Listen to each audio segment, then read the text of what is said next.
Alright, so this is the side pass, and we need a selected card. So Josh, say stop. Stop. Okay. Remember your card? Got You it. can see it? Cool. These go back inside the pack, and as you're gesturing or showing people over here the top card, you've made the pass over here. The card's on top. It's good. That's it. Okay.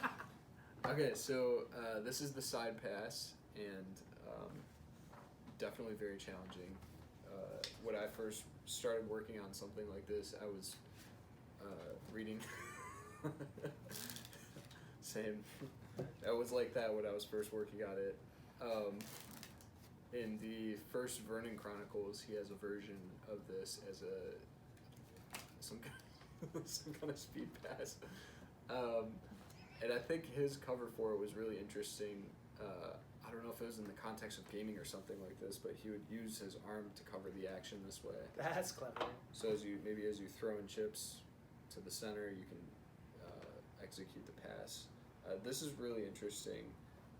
This is more akin to what I've seen Johnny Thompson and Charlie Miller do with the Erdnase shift down at the sides of their body.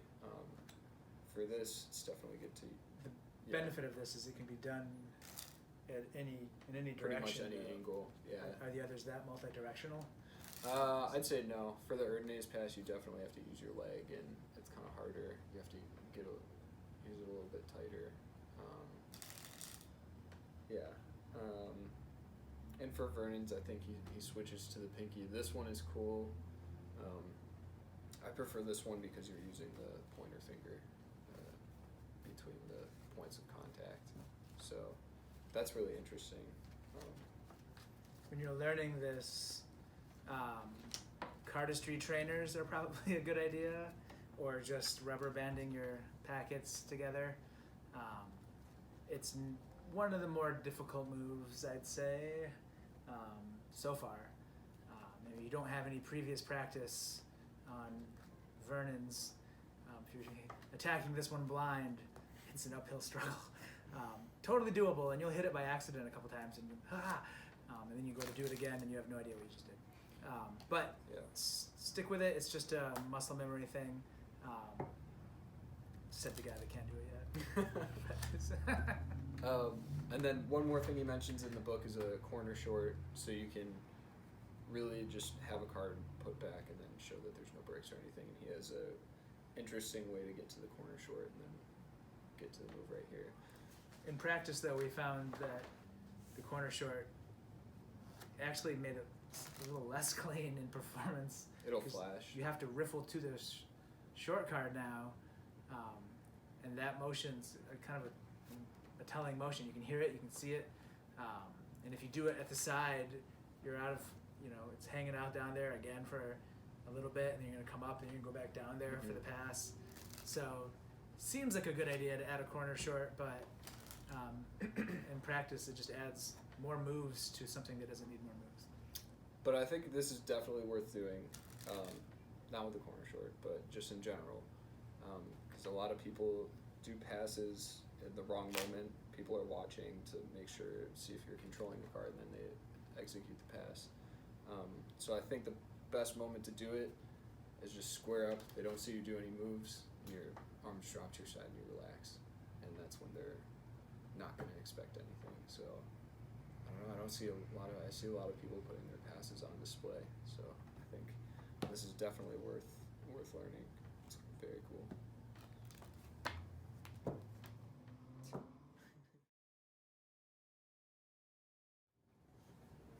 One more thing! We forgot to mention something pretty important. Unlike some moves, this is not a move you can break down as it's broken down in the book, picture by picture. It's not a move you can do slow. Momentum is crucial to actually accomplishing this move, and I wasn't even practicing it right until I saw Griffin do it. So, you want to talk about so for motion?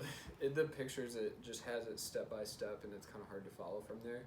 So, what you're doing to build momentum is getting that kind kind of like Altman trap break, your heel break, and from there pushing down to conceal it from the front will also help kind of get the momentum for it going and kind of trapping it between your thumb crotch right here.